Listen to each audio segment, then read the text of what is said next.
Welcome to the CulverCast, Episode 6, The Spirit Spot, featuring Hanna, Croy, Danielle, Mavrick, and Riley Graham. Welcome to Episode 4 of the CulverCast. I'm here with Ms. Mavrick and Riley Graham.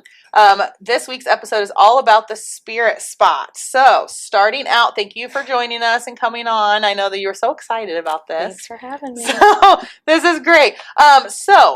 Explain to us, what is the Spirit Spot? So we sell Cavalier gear, everything from apparel to cups and tea towels and succulents that we teamed up with Ag to do, which those need a little water, by the way. They're not mine. No. I walked in and they were stolen from another teacher. All right. And yeah, anything calves you want. We do custom orders. We can do single custom orders, multiple custom orders, team orders, anything along those lines. Great. So how did the store get started? This is new program this year. Yeah. I know it's been something I've talked about, like, hey, we should have this for years now. So It was real exciting. So how did it get started? Well, I had a shop in town, and one of the things that I wanted to do in the shop in town was have Cavalier gear so that local people could get gear without it being super expensive through the team shops. And we kind of dabbled in that, and then I left the store to be here full time, and the store closed, so we were able to pick it back up. Awesome, which I think that's great. Like going into the restaurants and stuff, we were at Frida's one night, and you saw there was a Plymouth, and there was Culver Academy, and there was Bremen, and like just these random, and I was like, why don't we have something affordable? So when this started, I think it had a great welcoming to the school for it, and awesome. What kind of products are offered in the school store? Well, we're constantly adding to it. We have a sublimation printer, which is not my favorite thing to do because it's such a learning curve, Riley, because you're in the class.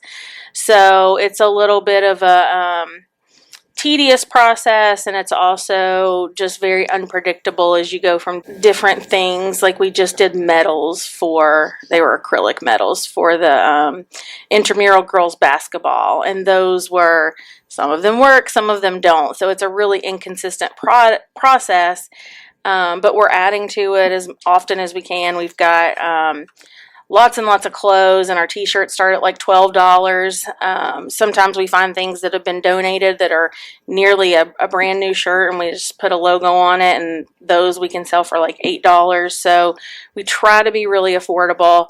We have everything Cavalier that you can imagine, and we're always looking for ideas. So lots and lots of apparel. Get our name out there everywhere. Orange and black, everywhere. Ornaments, Christmas ornaments. Christmas ornaments. Yeah, we had those for Christmas. Yep. Shoes, or were those display only? So, Mr. Lowry is notorious for wanting to sell things, but he doesn't actually want to sell them. So he's painted some really cool shoes, and he says one day they might be for sale, or one day kids might paint some shoes and they could be for sale.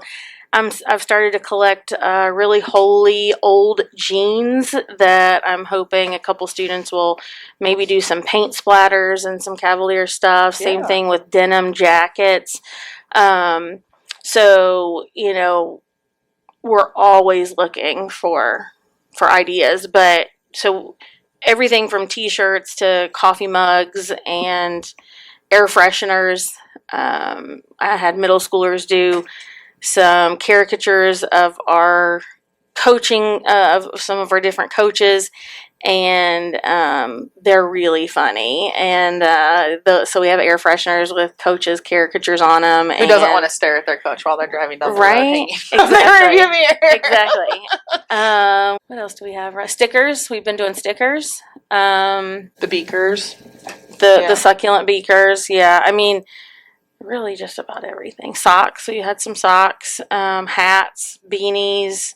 I know I have some the sweatshirt pullovers. Sweatshirts tend to be our most popular. Yeah.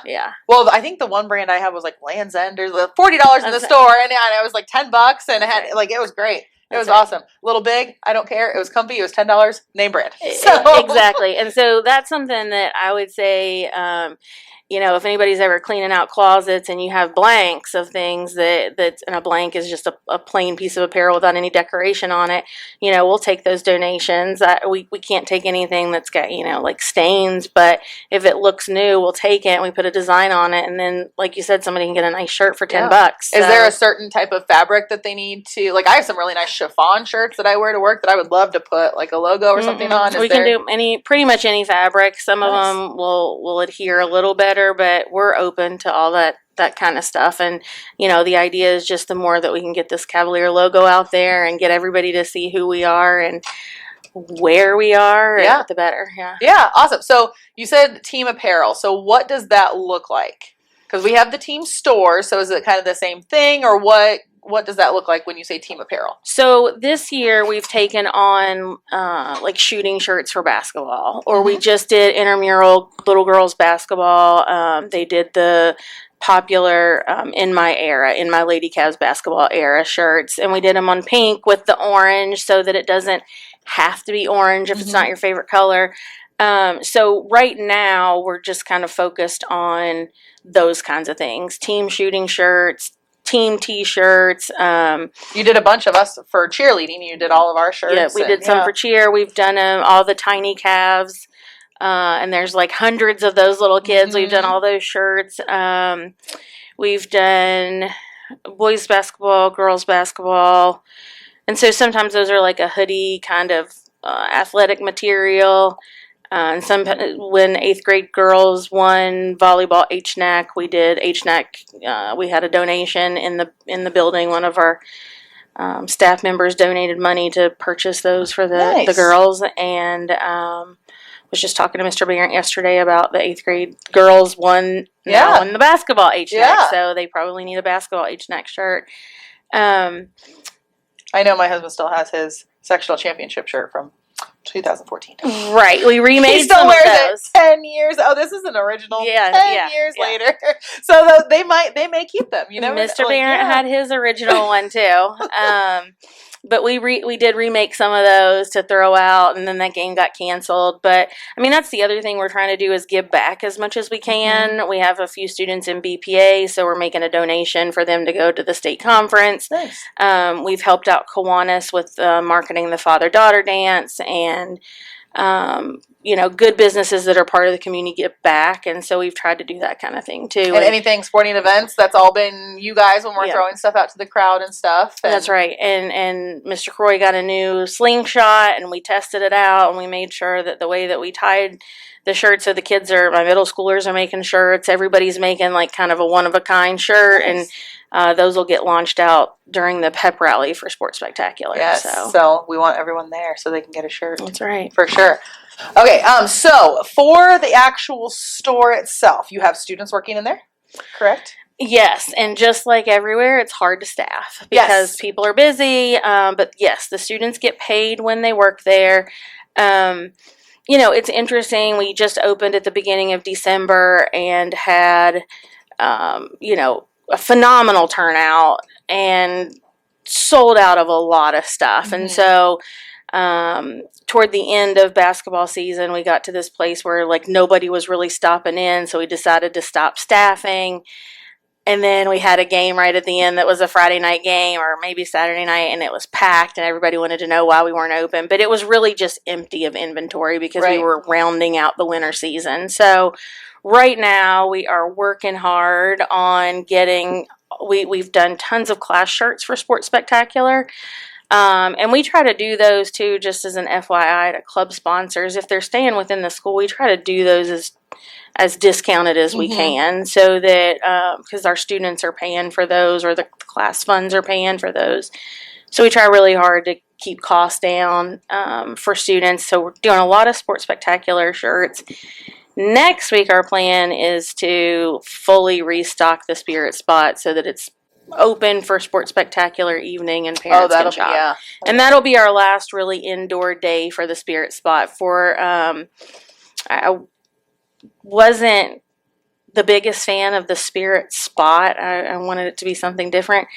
But now it's actually fitting because in the spring we're actually going to be more mobile. That was my question. Are you going to be out at the softball games Yeah. and baseball games and stuff? Nice. Okay. So we're going to avoid the snow. Anytime that it's snowing for softball or baseball, we won't be there. But baseball has a big kickoff to dedicate the new press box, and it's a doubleheader, and they're doing this huge event, so we'll be set up there. Nice. We'll figure out some time to set up at softball once it stops snowing, and track just has a few home meets, so we plan to just take our mobile unit on the go. Yeah, which you had last week at the cheer showcase, and It was one of our best nights. Yeah, everyone loved that. So it seems like if you bring it to them, they will come rather than them coming to you. So and I just, you saw me, like the little lady doing the bake sale was sitting out in the hallway, but I went right in where they can see me. Yes. So, yeah. So where you are makes a lot of difference. Absolutely. And so you got to get that foot traffic. So it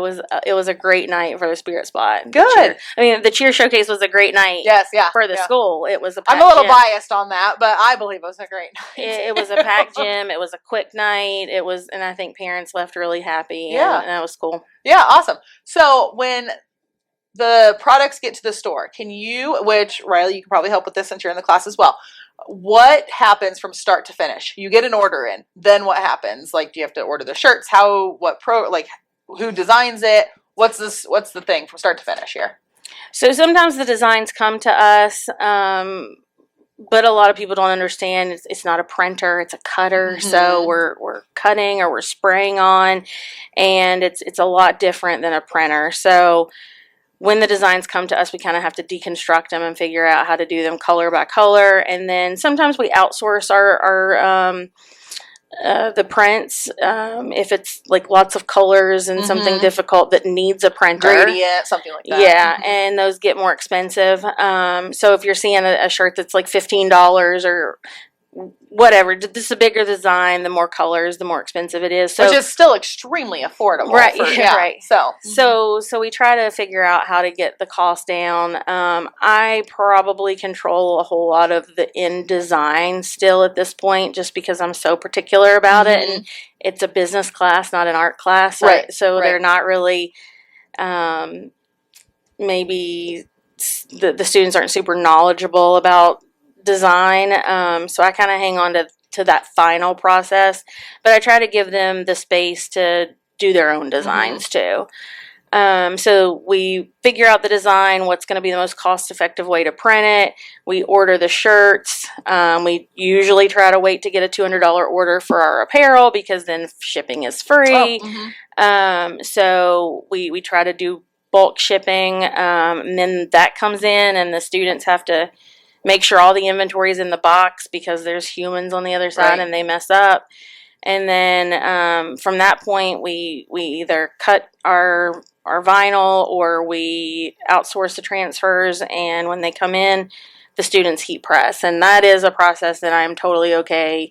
I make them work in partners, and they have to say, yeah, that one works, or, they have to get somebody else to check in on them. But they handle all the heat pressing, and then we've made QR codes with inventory or invoicing links so the students can go scan the QR code, make the invoice. They send it to me. I send it on. So, nice. So any marketing, anything that they do, that's all students doing that part and working on those different initiatives. Yes. And I will say we have been busy. We have been so busy with projects that we haven't been able to work through marketing as much as I wanted. Yeah. Because it's just been a really busy year with getting projects off the ground. Oh, I'm sure. Yeah. People love it. It's right here. And I mean, I just texted you this weekend, hey, can you make me this show this week? Which I'm not going to. You guys are super busy and it's already Tuesday. So you won't see it from me, but because I was like, ooh, I hate doing this. I know she's busy, but when you said yes, and I was like, really? So that was really exciting. Well, if you tell people no, they don't come back to you. So that's the other thing that we try to do is if we can make things work, as a small business, you really don't want to turn away business. You really want to try to be accommodating and not to the point that you wear yourself out. But I have, not a paid staff, but I do have a little bit of a staff, and we can typically make it work. And even on the middle school side, I have some middle schoolers that I trust to do things. So I hate to tell people no because, so if I ever tell you no, it's, you know that it's real serious. It's really busy. I'm probably just going to cut out the picture and There staple it on. It's like, it's nothing Perfect, important. yeah. So awesome. Yeah, what pathway does this class go towards too? So it is part of the business pathway, and I went last year when I found out it was a go. I went to some of the students that had been in that business pathway before and had chosen other directions to see if I could get them to come back to the business pathway, and it just worked out. I really went out of the end of the school year not knowing if it was going to be staffed, like if we were going to have enough kids that I could run it, and it's worked out really well. So we have 12 or 15 students in first period, and it's a good group of kids, and it's just all hands-on, project-based, and I think they enjoy it. So how do the kids get graded in the class? Is it like it's pretty intuitive. So we've tried some different things, and my job is a lot like a project manager right now, where I've got different people who do different things, and some are still, especially freshmen, are still in that kind of helper role, where I have seniors that can go with it and they can do the whole thing. So I try to grade them based on where they are and if they're participating and helping out genuinely versus just avoiding work. Yeah. So it's kind of just, I just do week 1 projects, and then I'm like, okay, how willing was Riley to help with all of these projects this week? All right, there we go. But it's not been a problem because the kids enjoy it. Yeah. So, yeah. Yeah, and easy when you like what you do. I mean, carry into adult life. If you like what you do, it's a lot better to have to do it. So, awesome. And then you carry sizes in the store from like baby all the way up to 3X, 4X, or? So it was definitely 2X in the beginning, and we had a lot of requests for 3X, and we still get requests for 4X. So I've started making 3X one of our stocked sizes. And then if people need a 4X or a 5X, they just need to ask us, and we can order things like that. So you're catering from birth all the way up? All the way through. We just made some toddler size Cavalier little pink shirts and some little blue ones. So that will be in the store? That'll be in the store. Yeah. Okay. Well, you know where I will be then. Right. Perfect. Spectacular. Yeah. Culver FFA has many upcoming events this spring and summer. They will be competing in livestock judging on April 11th and May 11th. They will be conducting officer interviews in April. The FFA banquet will be held in early May. Culver students will compete in state for FFA convention on June 11th through June 20th. What is your vision for the school store going forward? Well, there's a couple things. First, I have my own ideas, of course, but I'm also trying to listen to what people are asking for. And one of the things that people are asking for is some sort of mobile way to shop, which makes the most sense no matter what. And so right now we do online shopping by, okay, Amaya, design a basketball mom t-shirt. Okay, here's the basketball mom t-shirt we posted on Facebook. Okay, basketball moms, it's customized and it's $15. Who wants them? And then we just... And that went really well. It went really well. Okay, I was saying everything I saw on there, it seemed to sell really well. It went really well. So definitely some way to order or see designs. Even last week, I was doing a big apparel order, and so I sent out an email to staff and just said, if there's something you want, this is a good time to tell me. I can order it. And Gretchen Johnson actually wanted to know, do you have a place where all the designs are so that I can tell you what I want? And that's a great idea. Like some place, some online link that people could go to say, I want this one and this one. So I think going more online is going to be the ideal way to go. Right. Then foot traffic doesn't matter. And of course you still have the presence of a physical shop, but that's how parents are going to be able to get to it. And so along with that comes some sort of, especially with the succulents, people wanted to Venmo or PayPal, and that gets tough with a school business too. So I think some way to pay to be able to send money to the shop and also to get more stuff in front of more people online is probably. Yeah.